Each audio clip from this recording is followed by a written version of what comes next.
Madame la présidente, madame la ministre, madame la rapporteure, monsieur le président de la commission, mes chers collègues, depuis sa sortie fin 2022 et plus encore depuis celle de sa dernière version, ChatGPT ne cesse de faire parler et nourrit autant d'inquiétudes qu'il ne fait d'adeptes.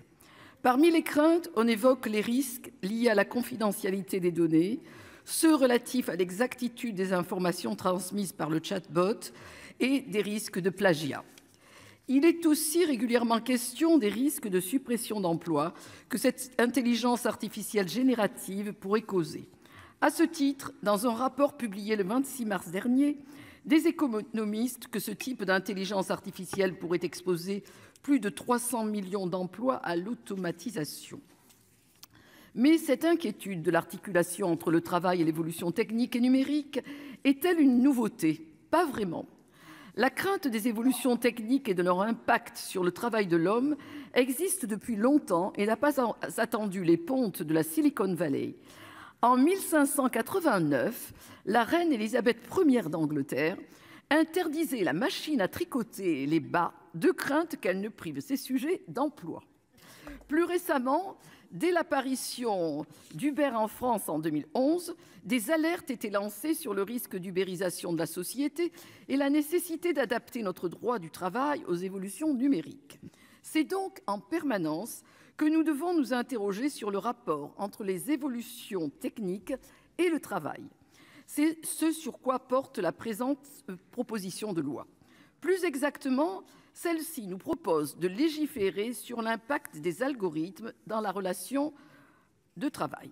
Cette PPL s'inscrit au-delà du seul cadre des plateformes numériques. L'usage d'algorithmes dans la relation de travail est aujourd'hui présent bien plus largement, y compris dans des secteurs qui ne sont pas directement liés au numérique, processus de recrutement, gestion des carrières ou évaluation des salariés. Les algorithmes interviennent de plus en plus dans la gestion des ressources humaines. Ce texte a le mérite d'ouvrir le débat sur cette nouvelle forme de management, qui est le management algorithmique, et sur les enjeux qu'il soulève. Si ce type d'inquiétude n'est pas nouveau, ce qui inquiète davantage, c'est le nombre important et le type d'emploi qui pourrait être concerné. C'est aussi la rapidité avec laquelle il pourrait l'être. Il nous revient d'encadrer leur usage de sorte qu'il ne se fasse pas au détriment des salariés. Reconnaissons-le, pour les travailleurs comme d'ailleurs pour les employeurs, les algorithmes ont souvent quelque chose d'abstrait, voire d'opaque. Cette PPL pose ainsi des questions tout à fait légitimes sur l'articulation entre algorithmes et pouvoir de l'employeur, sur les critères et les paramètres retenus par un algorithme ou encore sur le statut des travailleurs des plateformes numériques. Toutes ces questions sont pertinentes. Cependant, nous ne pensons pas que les réponses soient dans ce texte. En effet, les dispositions législatives déjà en vigueur n'excluent pas du pouvoir de direction et de contrôle de l'employeur les décisions prises avec un algorithme. Elles ne les excluent pas non plus du principe de non-discrimination. Est-il donc nécessaire de légiférer de façon à préciser que tout ce qui ne serait pas exclu d'une règle y est inclus? Nous ne le pensons pas. Sur la question du statut des travailleurs de plateforme, nous estimons plus pertinent d'attendre la directive européenne qui devrait arriver sous peu.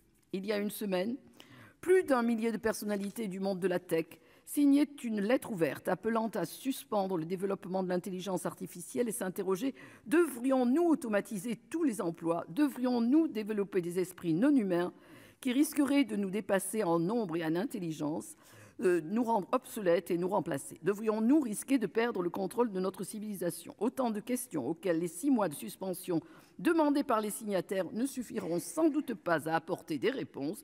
Les signataires n'en apportent pas non plus, mais ils alertent au moins sur ce sujet, à l'image de cette PPL. Il est cependant intéressant d'en débattre et je remercie l'auteur de la PPL de nous avoir permis d'y réfléchir. Notre groupe votera contre ce texte. Merci. La parole est maintenant Madame Raymonde Poncet Monge pour le groupe Écologie Solidarité Territoire.